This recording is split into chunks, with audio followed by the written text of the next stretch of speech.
Hello everyone. Today we talk about how to fix the app of Zara. We go to settings,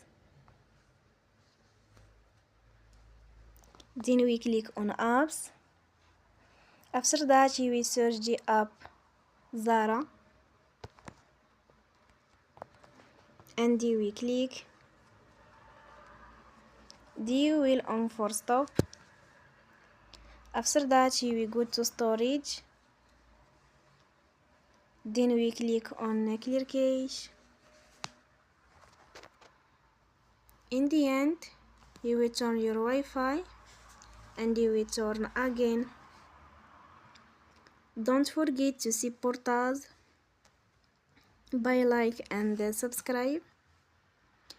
See you next time and thank you for watching.